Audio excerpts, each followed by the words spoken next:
เป็นสายหักง่ายหรือว่าเสรี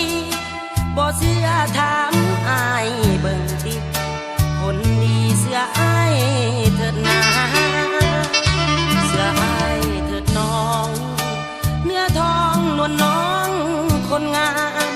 บอกแล้วบ่เสื้อก็ตามคนงามบ่ได้เว้าหยอกหรือว่าคนดีนั้นมีแฟนอยู่เมืองนอกน้องเอ๋ยขอจงได้บอกอย่าหลอกให้ซ้ำอีกเลยเพียงเท่านี้มีหยังเว้ากันก็ได้อ้ายนี้เป็นคน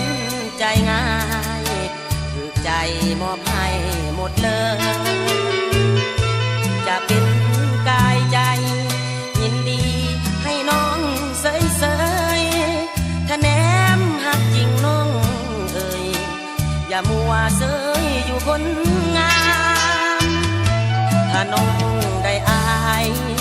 ควรใจนับว่าเป็นโศกน้องเอ๋ยบ่ต้องน้อยอกตกใจดอกนาน้องนาเว้าเรื่องความซ้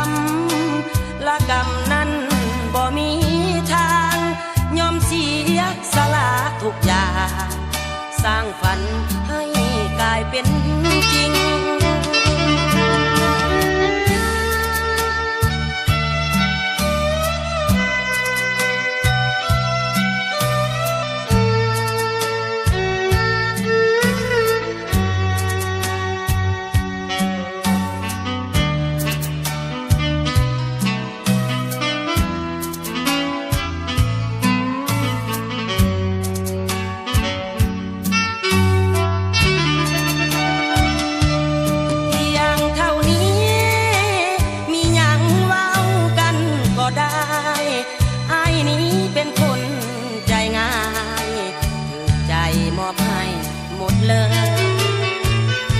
จะเป็น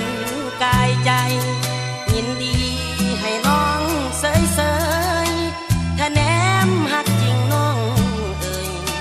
อย่ามัวเสยอยู่คนงามถ้าน้องได้อายควรใจนับว่าเป็นโศกน้องเอ๋ยบ่ต้องน้อยอกตกใจดอกนาน้องนาเว้าเรื่องความซ้ำละกรรมนั้นบ่มีทางยอมเสียสละทุกอย่างสร้างฝัน